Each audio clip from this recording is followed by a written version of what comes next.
Bonjour à toutes et à tous. On peut commencer. Monsieur le Président de l'Université Ibn Tufayl, Monsieur le Doyen de la Faculté des Sciences juridiques et politiques, Son Excellence le Consul général de l'Union des Comores, Son Excellence le Consul général par intérim de la République du Gabon, Son Excellence le Consul général de la République démocratique de Sao Tomé et Principe, Son Excellence le Consul général de la République du Burundi. Mesdames et Messieurs les professeurs, chères étudiantes et étudiants, chers auditoires, je vous souhaite à toutes et à tous la bienvenue à cette conférence portant pour thème la coopération Maroc-Afrique, un partenariat stratégique pour un avenir commun, organisée par la Faculté des Sciences juridiques et politiques de l'Université Ibn Tufayl. Avant de débuter les travaux de cette demi-journée et de donner la parole aux différents intervenants, je vous prie de bien vouloir vous lever pour l'écoute de l'hymne national de l'hymne du Royaume du Maroc. Pardon.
Que Dieu bénisse le Maroc et que Dieu bénisse l'Afrique. Avant de commencer, je souhaiterais exprimer de sincères remerciements à l'endroit de Monsieur le Président de l'Université de nous honorer de sa présence à l'occasion de la tenue de cette conférence. La thématique objet de cette demi-journée traduit sans équivoque la volonté d'ouverture de notre université sur le continent africain pour élaborer une vision partagée d'un modèle de coopération efficace et durable. Mes remerciements s'adressent ensuite à Monsieur le Doyen de la Faculté des Sciences juridiques et politiques, Ahmed Ajoun, d'œuvrer en faveur d'une coopération effective avec divers pays africains dans l'accueil de leurs ressortissants en demande de formation au sein de notre établissement. Qu'il en soit ici remercié. Messieurs les consuls généraux de l'Union des Comores, de la République du Gabon, de la République démocratique de Sao Tomé et Principe et du Burundi, c'est un immense honneur de vous recevoir au sein de notre magnifique campus afin d'établir et de faire prospérer, je l'espère, des relations maroco-africaines durables. Je saisis enfin l'occasion qui m'est donnée de modérer cette journée pour remercier le comité d'organisation de cette conférence, les vice-doyens, messieurs les professeurs Younes Ouhello et Rabia Gomouh, monsieur le secrétaire général de notre faculté Amin Lemzouri et l'ensemble des étudiants qui veillent continuellement à la bonne organisation des manifestations de notre faculté, qu'ils soient ici sincèrement remerciés. Alors, sans plus tarder, je cède directement la parole à Monsieur le Président de l'Université. Monsieur, je vous prie de bien vouloir rejoindre le pupitre pour prononcer votre allocution.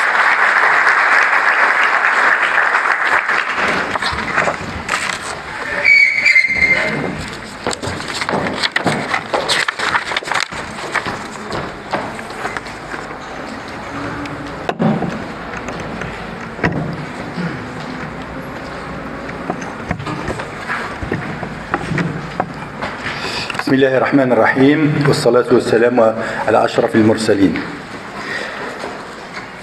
Messieurs, Son Excellence le Consul général de l'Union des Comores, Son Excellence le Consul général par intérim de la République du Gabon, Son Excellence le Consul général de la République démocratique Sao Tomé et Principe, Monsieur le doyen de la faculté des sciences juridiques et politiques, messieurs les vice-doyens, monsieur le secrétaire général, mes chers professeurs administratifs et étudiants, honorables invités, je suis vraiment très heureux de participer à cette séance de lancement de cette importante rencontre sur la coopération Sud-Sud.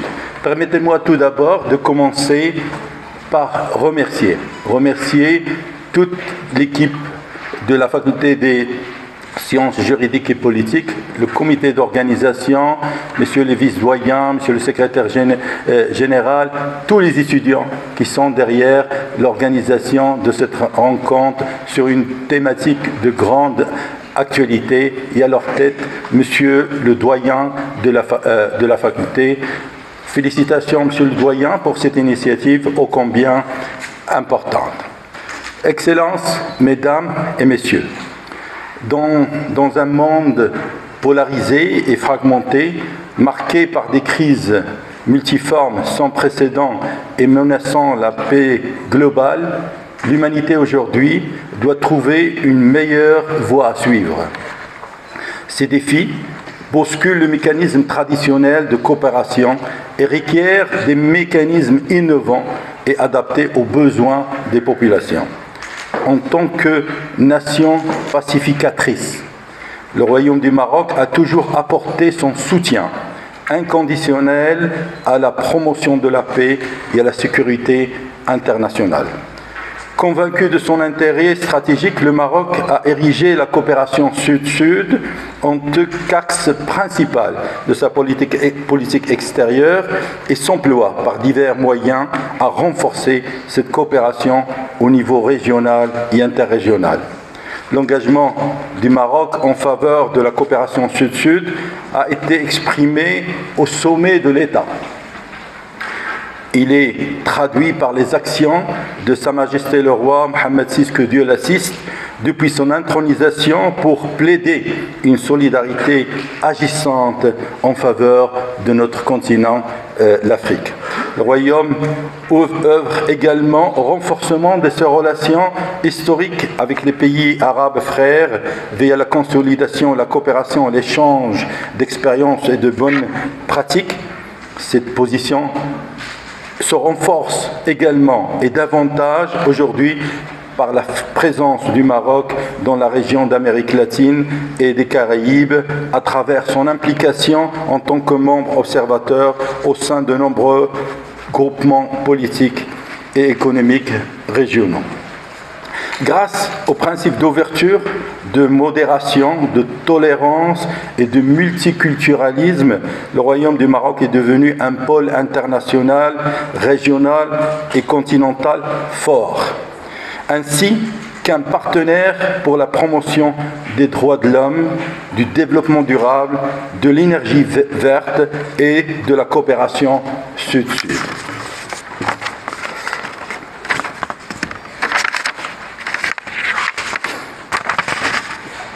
Excellences, mesdames et messieurs, Sa Majesté le Roi Mohammed VI a affirmé lors de son discours à l'occasion du 63e anniversaire de la Révolution du Roi et du Peuple.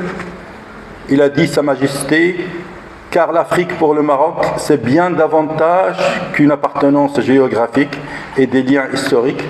Elle évoque en vérité des sentiments sincères d'affection et de considération, des liens humains et spirituels profonds et des relations de coopération fructueuses et de solidarité concrète.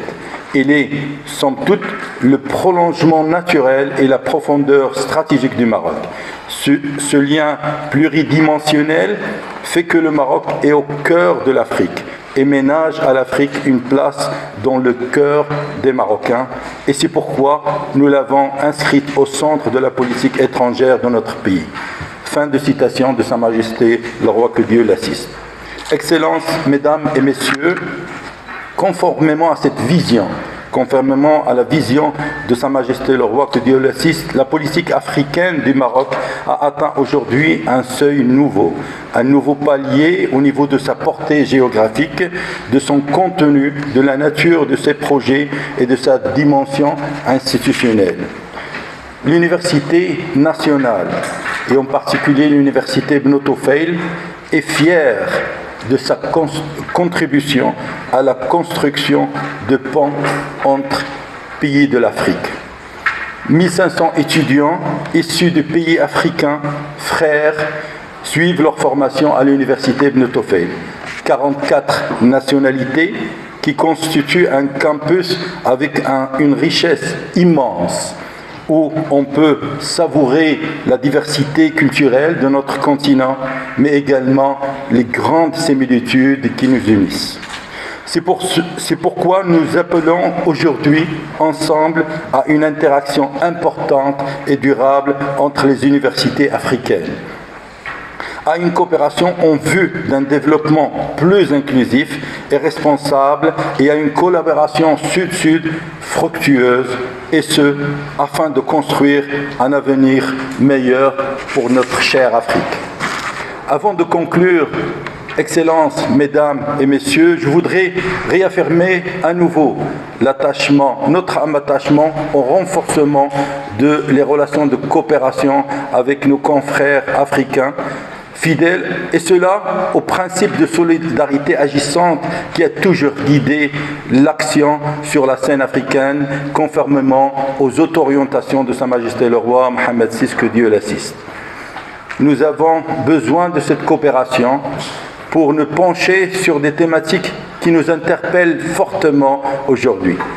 Des études scientifiques, mais également sociologiques et humaines sur des thématiques telles que le développement durable, la préservation de l'identité culturelle des peuples africains, l'agriculture, l'habitat, les télécommunications, les crises sanitaires, climatiques et alimentaires, les changements climatiques, les ressources hydriques, la migration, le numérique, la culture, l'art, etc. Excellences, Mesdames, Messieurs, je ne saurais clore mon allocution sans réitérer la bienvenue à Messieurs les consuls généraux dans notre université, dans votre université, et vous souhaiter un bon séjour à Kénitra. Les défis sont énormes, mais on doit être optimiste quant à cette coopération sud-sud, car, comme l'a dit Sa Majesté le Roi, que Dieu l'assiste, l'Afrique doit faire confiance à l'Afrique. Je vous remercie.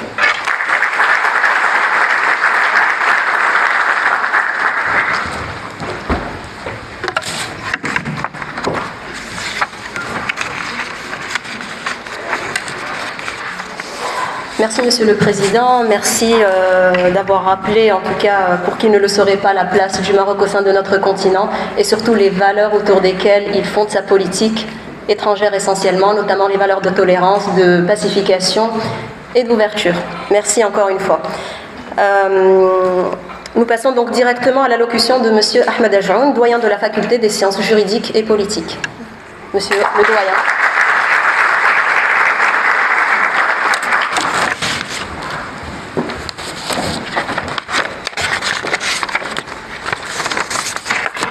Bismillahirrahmanirrahim, wassalatu wassalam ala ashraf al-mursalin.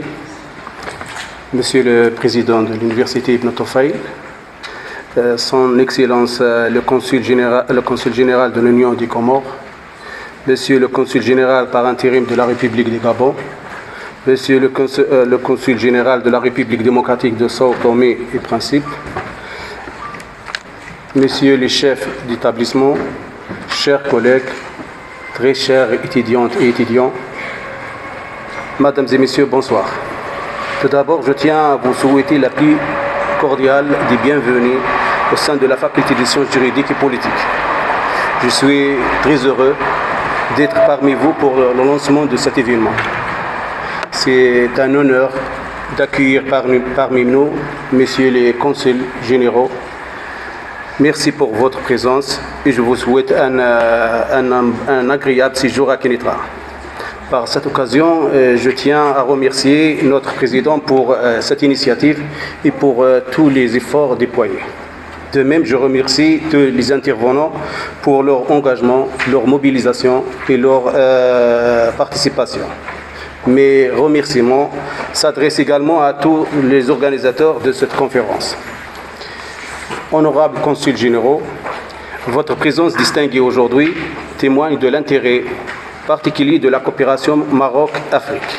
Le Maroc a toujours accordé une importance primordiale au développement de ses relations avec ses confrères africains, fidèles aux liens historiques profonds qu'il entretient avec ces pays. La relation Maroc-Afrique est d'ailleurs une priorité de la politique étrangère, inscrite au préambule de la récente Constitution de 2011, conformément à la vision de Sa Majesté le Roi, que Dieu l'assiste. La politique africaine, comme a dit Monsieur le Président, a atteint aujourd'hui un seuil nouveau, un nouveau palier au niveau de sa portée géographique et de la nature des projets de sa dimension institutionnelle. La réintégration du Maroc dans sa famille institutionnelle au sein de l'Union africaine a permis à notre pays de s'impliquer dans les différentes stratégies de développement sectoriel en Afrique, car comme l'a dit Sa Majesté le Roi, que Dieu l'assiste, l'Afrique doit faire confiance à l'Afrique. L'organisation de cette conférence découle de notre volonté d'engager une réflexion scientifique sur l'état et l'avenir de la coopération Maroc-Afrique. Et au nom de tout le corps professoral et administratif de notre établissement, je renouvelle mes vifs remerciements à Monsieur le Président ainsi qu'à tous nos chers invités et tous les participants. Je vous souhaite une agréable après-midi et je vous remercie.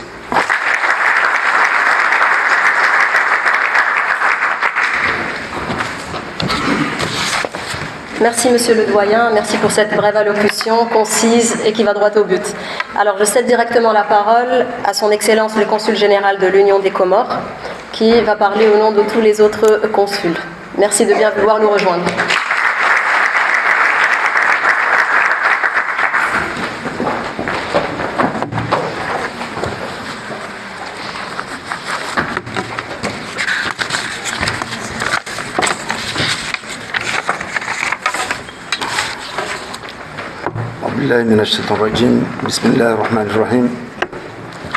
Monsieur le Président de l'Université Ibn Tufayl, Monsieur le Doyen de la Faculté des Sciences Juridiques, Monsieur le Secrétaire Général, Messieurs les professeurs, les administrateurs, mes chers étudiants et étudiantes, chers invités, assalamu alaikum wa rahmatullahi wa barakatuh. Tout d'abord, vous savez, la joie immense que j'ai de m'adresser devant vous en tant que consul général, mais aussi doyen des consuls généraux accrédités au Sahara marocain. Et au nom de mes collègues consuls généraux de la République de Sao Tomé, consul général par intérim de la République du Gabon, et à notre frère, collègue, qui a eu un empêchement en dernière minute, notre collègue du Burundi. J'ai une joie immense de m'adresser à vous, et vous savez aussi la nostalgie que j'ai en étant à l'université Ibn Tufayl. Beaucoup savent pourquoi. Parce que je fais partie de la première génération des étudiants internationaux et surtout subsahariens à l'université Ibn Tufayl.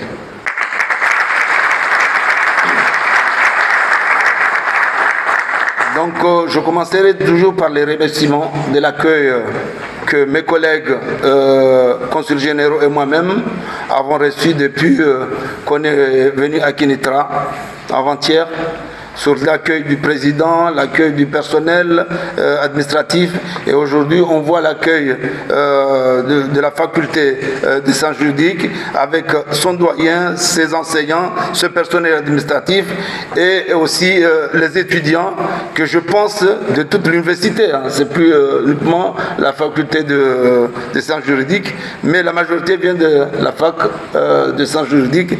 Et je ne peux que vous remercier de l'accueil chaleureux que l'université a témoigné à notre égard. Depuis notre arrivée à Kénitra, nous avons eu à participer à la conférence, d'hier sur l'intelligence artificielle, notamment Metaverse. Et vous voyez comment le monde évolue très vite, que nous devrons nous adapter. Et aujourd'hui, on est là pour parler de la coopération sud-sud, notamment la coopération africaine. Et là, par rapport à ce que j'ai prononcé, je suis un témoin oculaire, peut-être un produit, beaucoup plus un produit de cette coopération sud-sud, notamment entre l'Union des Comores et le Royaume du Maroc. Et je peux dire des choses là-dessus, je peux m'étaler là-dessus, mais il y a une chose, c'est que j'ai eu ici, ce sont les relations humaines que j'ai pu tisser à travers mes enseignants, à travers mes collègues aujourd'hui qui sont devenus responsables de l'université, mais aussi dans d'autres administrations, et partout où je passe, je suis très bien accueilli et je vois ce que j'avais sémé il y a quelques années, je ne dis pas un nombre d'années pour ne pas connaître mon âge, mais je crois que ceci témoigne de la manière ou d'une philosophie de collaboration, de coopération qu'il faut justement étayer, améliorer et apporter encore plus, surtout par rapport aux événements mondiaux, par rapport à la position du Maroc, par rapport à la vision de Sa Majesté Mohamed Sadis, que Dieu l'assiste, que mes collègues, que le président, le doyen a souligné. Il faut que l'Afrique accepte que l'Afrique peut se développer par l'Afrique. Et c'est à travers ça que je voudrais justement parler de ce que nous devrons peut-être aller dans ce sens. C'est vrai, on a été formés au Maroc, beaucoup ont été formés au Maroc, d'autres sont là en train d'être formés.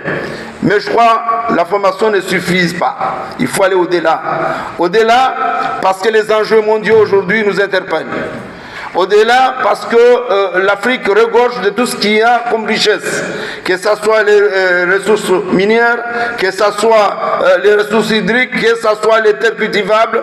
Maintenant, ce qui reste, c'est la synergie entre les compétences qui existent au niveau du continent. Que ce soit au niveau du continent, que ce soit au niveau de sa diaspora. Donc c'est pour dire qu'aujourd'hui, si je suis là, c'est pour dire que la coopération aujourd'hui, c'est plutôt aller vers la diplomatie scientifique, technique, hein, au niveau de l'expertise. Parce qu'aujourd'hui, le Maroc regorge un potentiel en ressources humaines qu'il peut partager avec les autres pays du continent. Et c'est aussi un devoir, parce que quand fait Sa Majesté Mohamed Khamis et ses collègues comme Nkrumah et les autres ont créé l'Union africaine à Casablanca, ça veut dire qu'aujourd'hui Sa Majesté marche sur les pas de ses grands-parents, de ses grands-parents et son père aussi. Donc c'est pour dire quoi? C'est notre rôle aujourd'hui de mettre en exerce, en application cette vision plus pratique.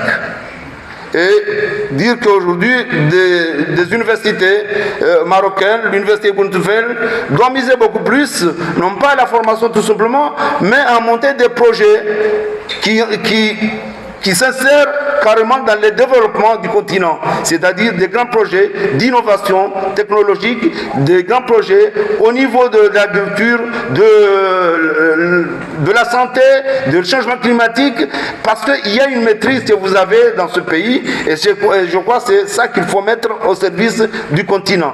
Et ça ne peut revenir que dans des grands projets, non pas rester au niveau des cadres de formation, parce qu'un pays comme les Comores, 40 ou 50% sont formés au Maroc. Mais il faut aller au-delà.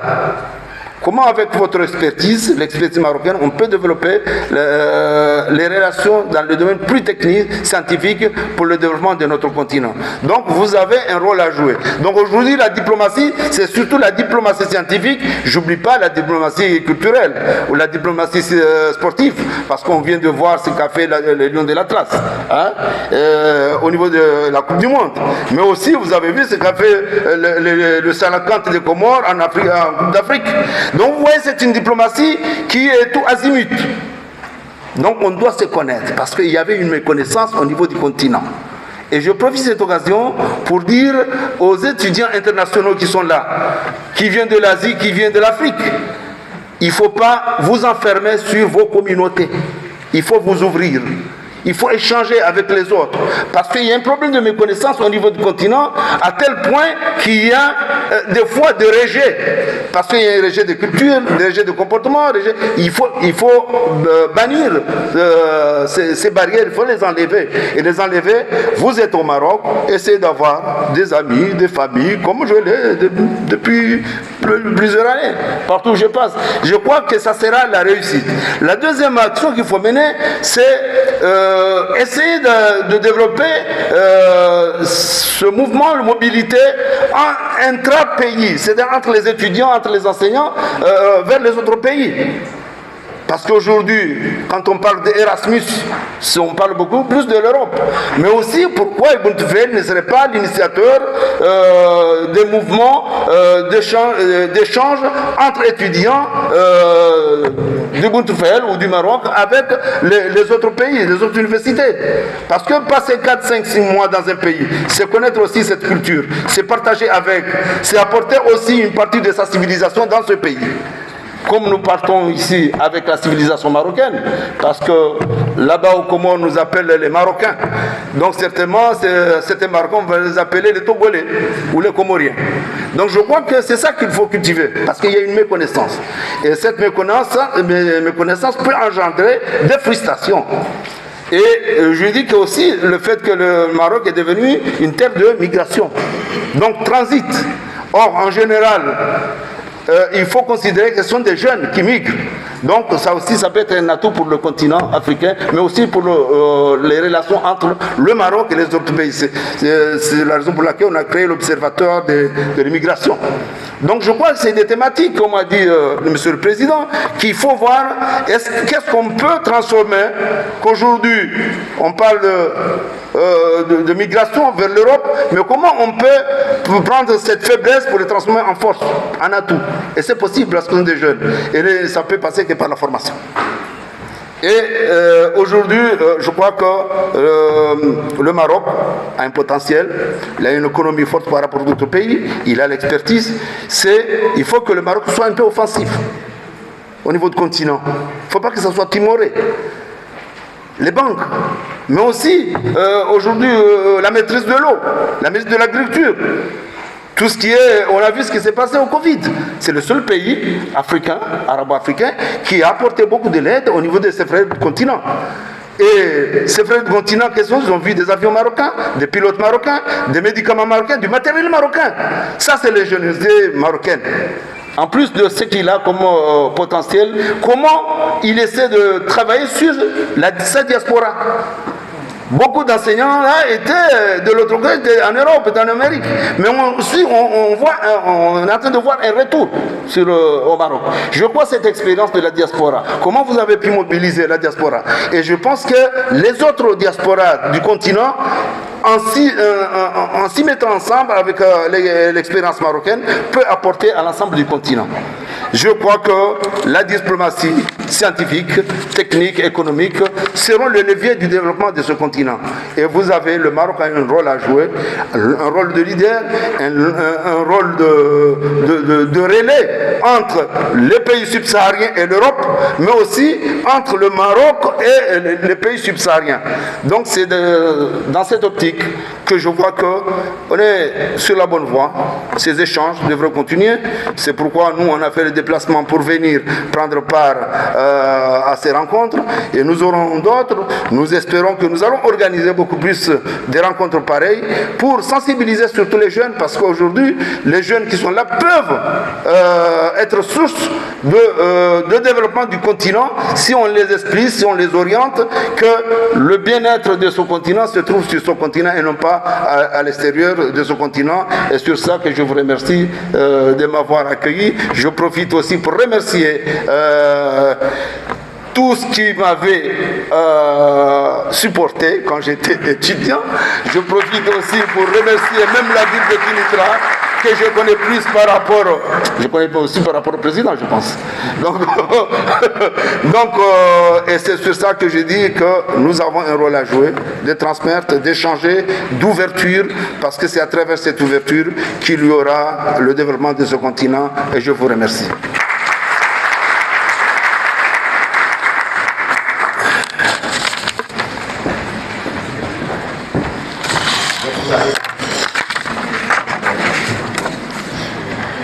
Merci de votre retour d'expérience, Monsieur le Consul. La joie est partagée de vous recevoir, non pas au Maroc, mais de vous recevoir chez vous. Alors, effectivement, votre propos a été très touchant dans la mesure où il insiste sur le fait que l'Afrique ne peut se développer que par l'Afrique. Je pense qu'aujourd'hui, tous les Africains et les Marocains ont compris cela. Vous avez également mis en exergue la nécessité d'une vision partagée, d'une vision pratique entre le Maroc et les autres pays membres, les autres pays de l'Afrique plutôt, du continent, et sur la nécessité d'avoir une synergie entre les compétences et le développement des grands projets. Je pense que c'est là une nécessité absolue pour pouvoir hisser le continent au rang des régions les plus développées du pays. Je rebondis sur la diplomatie scientifique autour de laquelle vous avez insisté, et donc en ma qualité de modératrice de la présente conférence, et avant bien entendu de donner la parole aux autres intervenants pour nous expliquer les enjeux de la coopération Sud-Sud, je souhaiterais avant toute chose insister sur le fait que d'emblée, le choix du thème de cette rencontre reflète clairement l'engagement africain du Maroc. Au-delà de cette première observation, ce sont les intitulés mêmes de cette conférence, à savoir la coopération et le partenariat en vue d'édifier un avenir commun, qui interpellent, car ils donnent le ton de cette rencontre. En effet, le Maroc ne saurait se passer de l'Afrique, ni l'Afrique du Maroc. Et cela, notre souverain l'a clairement exprimé depuis maintenant quelque temps. Alors, pour construire cette coopération entre le Maroc et les pays africains, de nombreux domaines, dont l'économie, la sécurité, la culture et la diplomatie ont été sollicités, et ce pour asseoir les bases d'un véritable partenariat. Cependant, l'avenir commun de l'Afrique ne doit pas exclusivement reposer sur une dimension au soubassement économique. L'avenir commun de l'Afrique doit, à mon sens, faire appel aux valeurs humanistes de notre continent et ce qui fait notre histoire commune. L'histoire de la construction européenne ne nous a-t-elle pas appris qu'au-delà d'une simple communauté, c'est bien vers l'union et vers l'appel aux valeurs communes qui est in fine recherché. C'est pourquoi l'avenir commun du Maroc et de l'Afrique a aujourd'hui besoin d'une politique étrangère dont la coopération scientifique servira de levier à son développement économique. Et l'élaboration de politiques publiques communes dédiées à l'éducation, à la formation et à la recherche scientifique permettra sans nul doute la valorisation des talents et des compétences africaines. C'est aujourd'hui un impératif afin notamment de lutter contre la fuite des cerveaux vers d'autres contrées. Par ailleurs, l'ouverture du Maroc sur l'Afrique, dont il est aujourd'hui question, n'est pas nouvelle. En attestent les toutes dernières statistiques communiquées par le ministère de l'Enseignement supérieur, de la Recherche scientifique et de l'Innovation, selon lequel près de 83% des étudiants étrangers régulièrement inscrits dans des établissements d'enseignement supérieur au Maroc sont d'origine africaine. La coopération universitaire Sud-Sud n'est donc pas nouvelle. Ce qui l'est aujourd'hui, en revanche, c'est l'attention particulière dont elle est l'objet. Et pour s'en persuader, le Plan national d'accélération de la transformation de l'écosystème de l'enseignement supérieur, dit aussi PACTESRI 2030, insiste sur l'importance du développement des partenariats nationaux et internationaux. Il encourage également les échanges d'expertise, les mutualisations des infrastructures et des efforts, la diversification des sources de financement, le développement de la coopération et des relations de partenariat interpays. On constate donc une dynamique nette qui se dessine en faveur d'une meilleure structuration de la coopération existante, de son développement, mais aussi de sa promotion. En atteste très récemment, si vous en avez entendu parler, et c'est là une première également dans l'histoire du continent africain, la mise en place du réseau Ramsès, qui est le réseau africain pour la mobilité scientifique des étudiants sud-sud. Il s'agit d'un réseau qui est composé d'universités et écoles supérieures africaines. Alors, l'objectif du réseau est l'échange de diverses expériences, tant pédagogiques que scientifiques, le partage des bonnes pratiques managériales, ainsi que la promotion des échanges interafricains de personnel de l'enseignement supérieur, mais aussi de la recherche scientifique. Gageons que cette initiative, outre qu'elle permette de renforcer les liens et reconnaissances mutuelles entre l'Afrique du Nord et le reste du continent, soit suivie d'initiatives similaires dans le cadre de l'enseignement supérieur et de la recherche scientifique, et ce, pour permettre à notre continent de s'élever au rang des régions du monde les plus développées. La présente conférence s'inscrit clairement dans ce sillage. Je vous remercie de votre attention et sans plus tarder, sans monopoliser la parole, j'invite directement les intervenants pour qu'ils puissent démarrer les travaux. Une pause café, d'accord. Oui, pourquoi pas. Alors, une pause café avant de démarrer les travaux de cette conférence.